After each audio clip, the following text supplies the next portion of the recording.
Welcome to What's New, your channel for everyday solutions. Be sure to subscribe, share and like our videos. This is What's New. Canada's strategy on climate change work with American states. By IAN AUSTEN. Ottawa, the timing was coincidental, but the meeting had a new urgency. One day after President Trump withdrew the United States from the Paris Climate Accord, saying he was elected to serve Pittsburgh, not Paris, the Transport Minister and Prime Minister Justin Trudeau's cabinet visited with the mayor of Pittsburgh to discuss climate change. The meeting was part of a broad strategy by the Canadian federal government to work directly with American states and cities on global warming, and to become a leader on the issue. Though the effort began several months ago, Mr. Trump's rejection last week of the Paris Agreement has energized it. "I think it's disappointing that the United States administration has not stepped up," said Catherine McKenna, Canada's Environment Minister, referring to Mr. Trump's decision on the Climate Pact. "But the United States is bigger than the administration."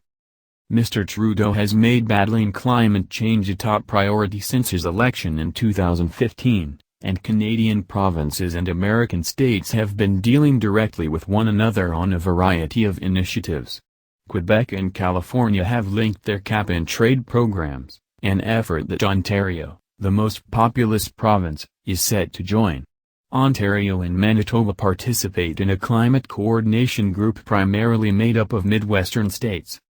The government is also working on building alliances with Florida, Indiana, Texas, Michigan, New York and other states.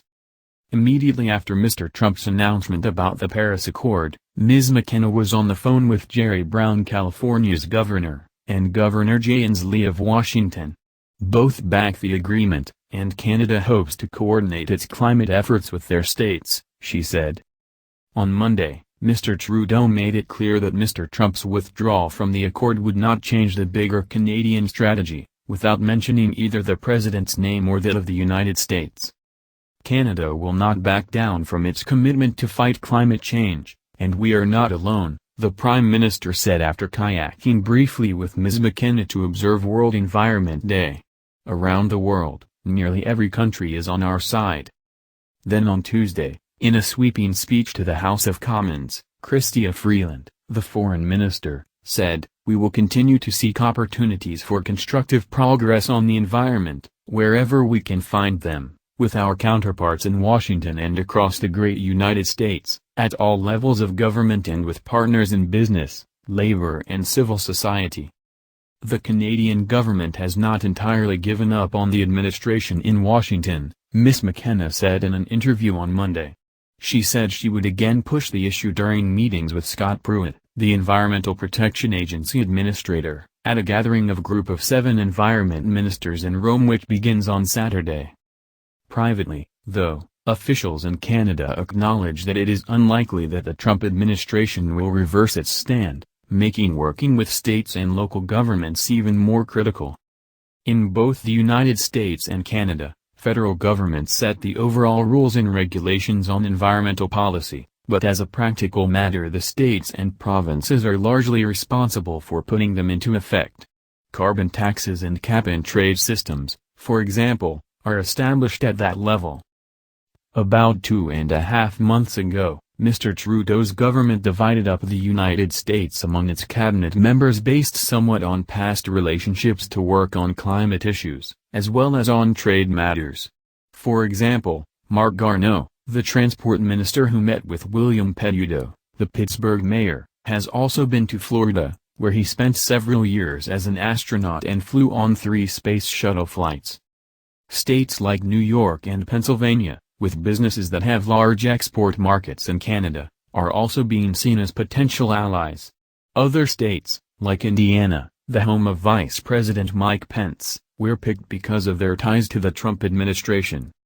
Although the early meetings were heavily trade-focused, climate change is now expected to assume greater importance. The strategy has some potential risks. States cannot conduct diplomatic relations, so there is no mechanism for them to assume Washington's role in international climate change bodies.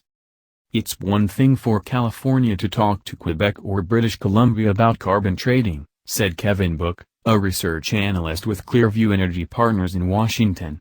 But it's quite another to suggest that states replace the United States at the United Nations Framework Convention on Climate Change. There's no reason for Canada to invite that conflict. Also, Mr. Trudeau's government potentially risks clouding the relationship with the Trump White House if it is seen as overtly undermining the president's agenda within American borders. In discussions with state and local officials, emission reduction programs are a particular focus. And in this area, California will play a special role. While Canada has a large automotive industry, the cars and trucks it produces are overwhelmingly exported to the United States. That makes setting unique emissions or fuel economy standards for the Canadian market economically unviable. But California, one of the world's most important car markets, has long been ahead of the United States government on emissions rules.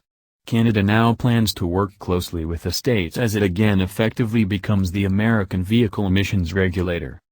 There's certainly no question that California is a world leader and is leading the United States on vehicle emissions, said Mr. Garneau, Canada's transport minister.